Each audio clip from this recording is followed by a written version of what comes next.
ಕಾವೇರಿ ಕಿಚ್ಚು ಇಂದು ಕರ್ನಾಟಕ ಬಂದ್ ಬೆಳಗ್ಗೆಯೇ ಬಂದ್ಗೆ ಕನ್ನಡ ಪರ ಸಂಘಟನೆಗಳು ಸಾಥನ್ನ ಕೊಟ್ಟಿದೆ. ಮಡಿಕೆ ಚಳುವಳಿಯ ಮೂಲಕ ಕನ್ನಡ ಸೇನೆಯ ಹೋರಾಟ ಆರಂಭ ಆಗಿದೆ.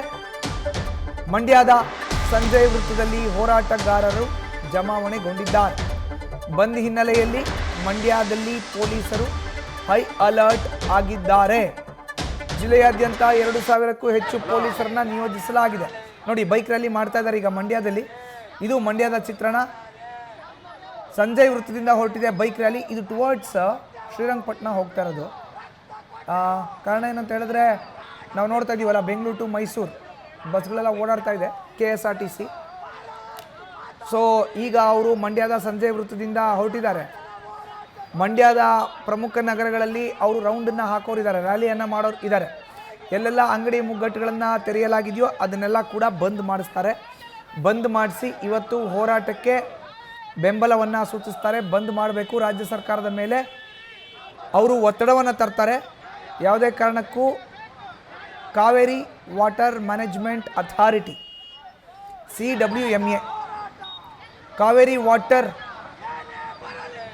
ಮ್ಯಾನೇಜ್ಮೆಂಟ್ ಅಥಾರಿಟಿ ಏನಿದೆ, ಒತ್ತಡವನ್ನು ತರಬೇಕು. ಸುಪ್ರೀಂ ಕೋರ್ಟ್ಗೆ ಮೇಲ್ಮನವಿಯನ್ನು ಹಾಕಬೇಕು. ರಾಜ್ಯ ಸರ್ಕಾರದಲ್ಲಿ ಇರೋ ಅಂಥ ಸ್ಥಿತಿಗತಿ ವಿವರಿಸಬೇಕು ಅಂತ.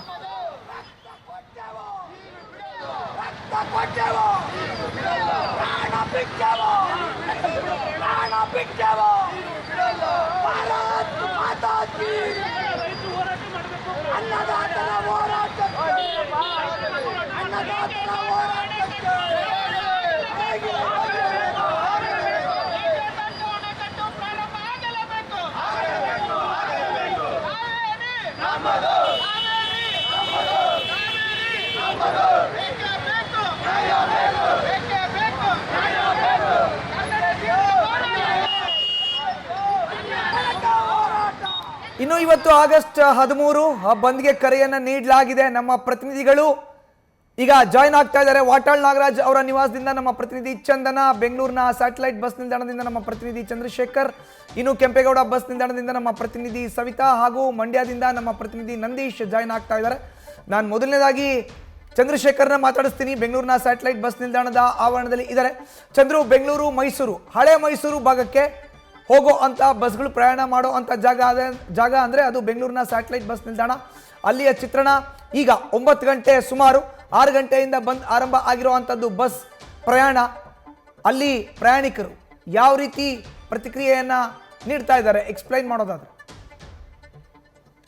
ಖಂಡಿತವಾಗಿಯೂ ಮಧು, ಏನು ಈಗಾಗಲೇ ಸ್ಯಾಟಲೈಟ್ ಬಸ್ ನಿಲ್ದಾಣದಲ್ಲಿ ಬೆಳಗ್ಗೆ 6 ಗಂಟೆಯಿಂದ ಕೂಡ ಯಾವುದೇ ರೀತಿಯಾದಂತಹ ವ್ಯತ್ಯಾಸ ಕಂಡು ಬಂದಿರಲಿಲ್ಲ. ಆದ್ರೆ ಬೆಳಗ್ಗೆ 6:30, 7 ಗಂಟೆಯಲ್ಲಿ ಮಾತ್ರ ಕೊಂಚ ಮಟ್ಟಿಗೆ ತಾತ್ಕಾಲಿಕವಾಗಿ ತಮಿಳುನಾಡು ಬಸ್ಗಳಿಗೆ ಒಂದು ಬ್ರೇಕ್ ಹಾಕಲಾಗಿತ್ತು. ಯಾಕಂತಂದ್ರೆ ಸಂಚಾರ ಮಾಡಿದ್ರೆ ಎಲ್ಲೋ ಒಂದ್ ಕಡೆ ಏನು ಯಾರಾದ್ರೂ ಬಸ್ ಅನ್ನ ತಡಿಬಹುದು ಅನ್ನುವಂತ ಹಿನ್ನೆಲೆಯಲ್ಲಿ ಅವರನ್ನ ತಾತ್ಕಾಲಿಕವಾಗಿ ನಿಲ್ಲಿಸಲಾಗಿತ್ತು. ಆದ್ರೆ 20 ರಿಂದ 25 ಬಸ್ಗಳು ಇದೇ ಒಂದು ಜಾಗದಲ್ಲಿ ಸ್ಟಾಕ್ ಆಗಿತ್ತು. ಆದ್ರೆ ಈಗ ಸದ್ಯಕ್ಕೆ ಯಾವುದೇ ರೀತಿಯಾದಂತಹ ತೊಂದರೆ ಇಲ್ಲ, ನೀವೆಲ್ಲ ಕೂಡ ಸಂಚಾರವನ್ನ ಆರಾಮಾಗಿ ಮಾಡಬಹುದು ಅನ್ನುವಂತಹ ಮಾಹಿತಿಯನ್ನ ಸದ್ಯಕ್ಕೆ ಪೊಲೀಸರು ನೀಡಿದಂತ ಹಿನ್ನೆಲೆಯಲ್ಲಿ ಈಗಾಗಲೇ ಎಂದಿನಂತೆ ತಮಿಳುನಾಡು ಬಸ್ಗಳು ಕೂಡ ಈಗ ಸಂಚಾರ ಮಾಡ್ತಾ ಇರುವಂತಹದ್ದು.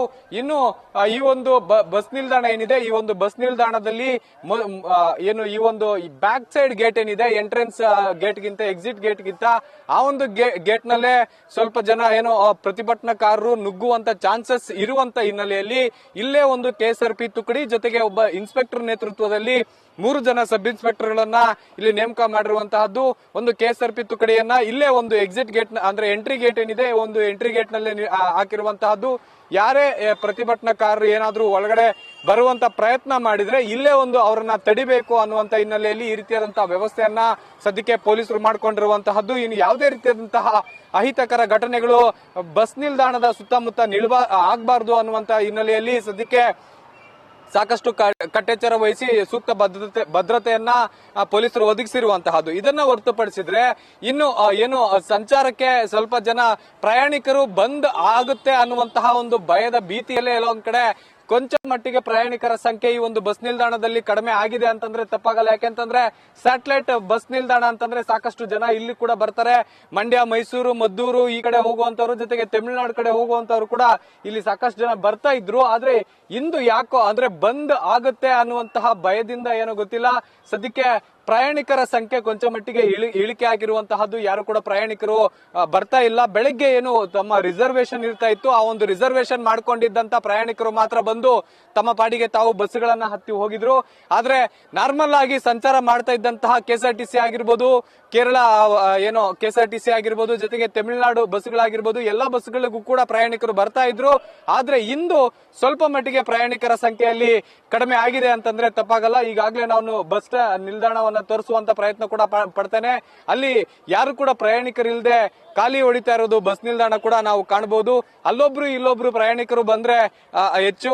ಸದ್ಯಕ್ಕೆ ಈ ಹಿನ್ನೆಲೆಯಲ್ಲಿ ಯಾವುದೇ ರೀತಿಯಾದಂತಹ ಬಂದ್ ನ ಎಫೆಕ್ಟ್ ಇಲ್ಲ ಅಂತ ಹೇಳಿ ಸದ್ಯಕ್ಕೆ ಇಲ್ಲಿನ ಏನು ವ್ಯವಸ್ಥಾಪಕರು ಕೂಡ ಹೇಳಿರುವಂತಹದ್ದು. ಅಂದ್ರೆ ಡಿಪೋ ಮ್ಯಾನೇಜರ್ ಜೊತೆಗೆ ಇಲ್ಲಿ ಬಸ್ ನಿಲ್ದಾಣದ ಮ್ಯಾನೇಜರ್ ಏನಿದ್ದಾರೆ ಆ ಒಂದು ಮ್ಯಾನೇಜರ್ಗಳು ಕೂಡ ಹೇಳಿರುವಂತಹದ್ದು. ಬಸ್ಗಳಿಗೆ ಎಲ್ಲೂ ಕೂಡ ತೊಂದರೆ ಆಗ್ತಾ ಇಲ್ಲ, ನಾರ್ಮಲ್ ಆಗಿ ಎಂದಿನಂತೆ ಸಂಚಾರ ಮಾಡ್ತಾ ಇದ್ದೇವೆ, ಪ್ರಯಾಣಿಕರು ತಮ್ಮ ಪಾಡಿಗೆ ತಾವು ಬರ್ಬೋದು ಅನ್ನುವಂತಹ ಮಾತುಗಳನ್ನ ಕೂಡ ಹೇಳ್ತಾ ಇರುವಂತಹದ್ದು. ಮಧು, ಧನ್ಯವಾದ ಚಂದ್ರು ನಿಮ್ಮ ಮಾಹಿತಿಗೆ.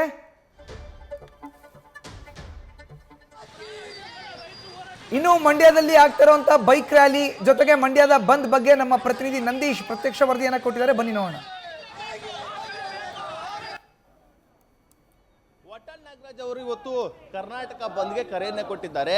ಮಂಡ್ಯದಲ್ಲಿ ಆ ಒಂದು ಕರ್ನಾಟಕ ಬಂದ್ಗೆ ಬೆಂಬಲವೂ ಕೂಡ ಸಿಗ್ತಾ ಇರುವಂತದ್ದು. ಇವತ್ತು ಬೆಳ್ಳಂಬೆಳಿಗ್ಗೆ ಕನ್ನಡ ಸೇನೆ ಸೇರಿದಂತೆ ವಿವಿಧ ಸಂಘಟನೆಗಳು ಬೀದಿಗಿಳಿದು ಹೋರಾಟವನ್ನ ಮಾಡ್ತಾ ಇರುವಂತದ್ದು. ಖಾಲಿ ಮಡಿಕೆಗಳನ್ನ ಹಿಡಿದು ಪ್ರತಿಭಟನೆಯನ್ನ ಮಾಡ್ತಾ ಇರುವಂತದ್ದು. ಅಂದ್ರೆ ರಾಜ್ಯ ಸರ್ಕಾರ ನಮಗೆ ಖಾಲಿ ಕೊಡವನ್ನ ಕೊಡ್ತಾ ಇದೆ, ಅದರಲ್ಲಿ ನೀರಿಲ್ಲ ಎಂಬ ನಿಟ್ಟಿನಲ್ಲಿ ವ್ಯಂಗ್ಯವನ್ನ ಮಾಡುವಂತಹ ಒಂದು ಕೆಲಸವನ್ನು ಕೂಡ ಪ್ರತಿಭಟನಾಕಾರರು ಮಾಡ್ತಾ ಇರುವಂತದ್ದು. ಅಂದ್ರೆ CWMA ಏನು ಆದೇಶವನ್ನ ನೀಡಿದೆ ತಮಿಳುನಾಡಿಗೆ ನೀರನ್ನ ಹರಿಸಿ ಅಂತ, ಈ ಒಂದು ಆದೇಶ ಮಾರಕವಾಗಿದೆ, ಅವೈಜ್ಞಾನಿಕವಾಗಿದೆ ಎಂಬ ನಿಟ್ಟಿನಲ್ಲಿ ಆಕ್ರೋಶವನ್ನ ವ್ಯಕ್ತಪಡಿಸ್ತಾ ಇರುವಂತದ್ದು. ಇನ್ನು ಪ್ರತಿಭಟನಾಕಾರರನ್ನ ನೇರವಾಗಿ ಮಾತನಾಡಿಸ್ತೀನಿ. ಸರ್, ಇವತ್ತು ಖಾಲಿ ಮಡಿಕೆಗಳನ್ನ ಹಿಡಿದು ಪ್ರತಿಭಟನೆ ಮಾಡ್ತಾ ಇದ್ರಿ, ಏನ್ ಸರ್ ಅದರ ಉದ್ದೇಶ?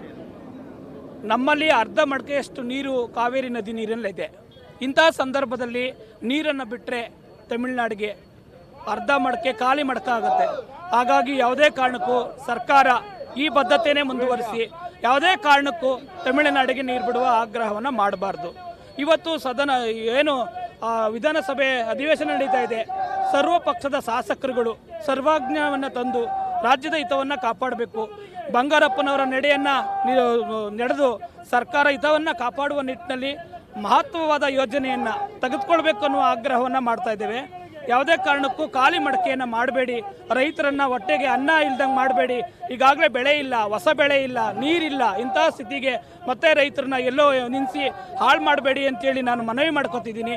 ರಾಜ್ಯದ ಹಿತಕ್ಕಾಗಿ 10 TMC ಕಬಿನಿಯಿಂದ ಹೋಯ್ತಲ್ಲ, ನೀರು ಸ್ಟೋರೇಜ್ ಆಗಿದ್ರೆ ಖಂಡಿತ ನಮ್ಮ ಜನರೇ ಬಳಕೆ ಮಾಡ್ತಾ ಇದ್ರು. ಅದಕ್ಕಾಗಿ ನಮ್ಮ ನೀರು ನಮ್ಮ ಹಕ್ಕಿಗಾಗಿ ಬಂದ್ರಲ್ಲ ನೀವು, ಮೇಕೆದಾಟು ಯೋಜನೆಯನ್ನು ತಕ್ಷಣ ಪ್ರಾರಂಭಿಸಬೇಕು ಅನ್ನೋ ಆಗ್ರಹವನ್ನು ಮಾಡ್ತಾ ಇದ್ದೀವಿ. ನೀವು ಕೂಡ ಬಂದ್ನಲ್ಲಿ ಭಾಗವಹಿಸಿದ್ದೀರ, ರೈತ ಸಂಘದವರು ಕೂಡ. ಇವತ್ತು ಕರ್ನಾಟಕ ಬಂದು ಏನ್ ಹೇಳ್ತೀರಾ? ಸರ್ಕಾರಕ್ಕೆ ಏನು ಎಚ್ಚರಿಕೆ? ಸರ್, ಸರ್ಕಾರಕ್ಕೆ ಅನ್ನದಾತರು ಹೋರಾಟ ಮಾಡಿದ್ರೆ ಇನ್ಯಾರು ಹೋರಾಟ ಮಾಡೋರು ಸರ್? ನಾವು ರೈತರು ಬಿತ್ತಿ ಒತ್ತಿ ಮಾಡುವಂಥವರು. ನಮಗೆ ಸರ್ಕಾರ ಏನು ಹೇಳ್ತದೆ, ಈಗ ಹವಾಮಾನ ವರದಿ ಪ್ರಕಾರ ಮಳೆ ಆಗೋದೇ ಇಲ್ಲ, ನೀವು ಯಾವುದೇ ಕಾರಣಕ್ಕೂ ಯಾವುದೇ ಬೆಳೆ ಒಡ್ಬೇಡಿ ಅಂತ ಹೇಳಿದರು. ಯಾವುದೇ ಬೆಳೆ ಒಡ್ಬೇಡಿ ಅಂತ ಹೇಳಿದಾಗ ಹೆಂಗೋ ಕಷ್ಟಪಟ್ಟು 9 ಅಡಿ ನೀರು ತುಂಬಿತ್ತು, 109 ಅಡಿ. ಈಗ ಏಕಾಏಕಿ CWRC ಮತ್ತು CWMA ಎರಡೂ ಕೂಡ 12,000 ಡೈಲಿ 15 ದಿವಸ ಬಿಡಲೇಬೇಕು ಅಂತ ಆದೇಶ ಮಾಡಿದೆ. ಇದು ನಿಜವಾಗ್ಲೂ ಖಂಡನೀಯ. ನಮ್ಮ ರೈತರಿಗೆ ಇದು ಮರಣ ಶಾಸನ ಬರ್ದಂಗೆ. ಯಾಕೆಂದರೆ ನಮಗೆ ಬೆಳೆ ಮಾಡಬೇಡಿ ಅಂತೇಳಿ ಅವ್ರಿಗೆ ಬೆಳೆ ಕೊಡ್ತಾ ಇರೋದು ನಿಜವಾಗ್ಲೂ ಖಂಡನೀಯ. ಏನು ಸರ್ವಪಕ್ಷ ಸಭೆ ಸೇರಿ ಯಾವುದೇ ಕಾರಣಕ್ಕೆ ನೀರು ಬಿಡಬಾರ್ದು ಅಂತ ಖಡಕ್ಕಾಗಿ ವಾರ ಮಾಡಲೇಬೇಕು. ಬಂಗಾರಪ್ಪನವರು ಇದೇ ರೀತಿ ವಾದ ಮಾಡಿ ನಮ್ಮ ಪರವಾಗಿ ನೀರು ಉಳಿಸಿದ್ರು. ಇದು ವಾದವ ಈ ಸರ್ಕಾರ ಮಾಡಲೇಬೇಕು ಅಂತ ಹೇಳ್ತಾವೆ. ಇನ್ನೊಂದಷ್ಟು ಪ್ರತಿಭಟನಾಕಾರರಿದ್ದಾರೆ, ಮಾತನಾಡಿಸ್ತೀನಿ. ಸರ್, ನೀವು ಕೂಡ ಕರವೇನು ಕೂಡ ಈ ಒಂದು ಬಂದ್ಗೆ ಬೆಂಬಲ ಕೊಟ್ಟಿದ್ದೀರಾ, ಪ್ರತಿಭಟನೆ ಮಾಡ್ತಾ ಇದ್ದೀರಾ, ಏನು ಹೇಳ್ತೀರಾ?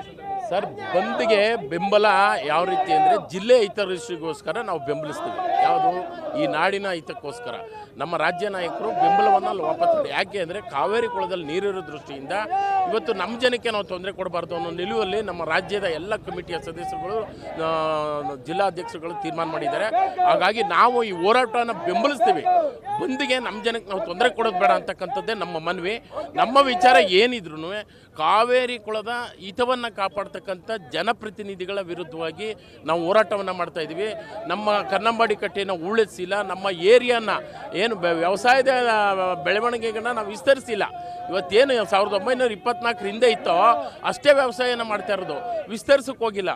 ನಮಗೆ ಕಾನೂನುಬದ್ಧವಾಗಿ ನಮ್ಮ ನೀರನ್ನ ನಾವು ಮಾಡದೇ ಇರ್ತಕ್ಕಂಥದ್ದು, ನಮ್ಮ ಕೆರೆ ಕಟ್ಟೆಗಳನ್ನ ಸಂರಕ್ಷಣೆ ಮಾಡದೇ ಇರ್ತಕ್ಕಂಥ ಇವತ್ತು ಸೂಳೆಕೆರೆಯಿಂದ ಸಾವಿರಾರು ಎಕರೆ ಭೂಮಿ ಇವೆ. ಆ ನೀರನ್ನ ಇನ್ನೂ ತುಂಬಿಸೋಕ್ಕೆ ವ್ಯವಸ್ಥೆ ಮಾಡಿಲ್ಲ ಜಿಲ್ಲಾಡಳಿತ, ಜಿಲ್ಲಾ ಮಂತ್ರಿ. ಏನು ಮಾಡ್ತಾ ಇದ್ದೀರಿ ನೀವು? ನಿಮ್ಮ ಜವಾಬ್ದಾರಿನ ನೀವು ಅರ್ಥಕೋಬೇಕು. ಇವತ್ತು ಕಾವೇರಿ ಕೊಳದಲ್ಲಿ ಇವತ್ತು ಈ ಸಮಸ್ಯೆ ಆಗದೆ ಅಂದರೆ ನಮ್ಮೆಲ್ಲ ಚುನಾಯಿತ ಪ್ರತಿನಿಧಿಗಳ ಜವಾಬ್ದಾರಿ.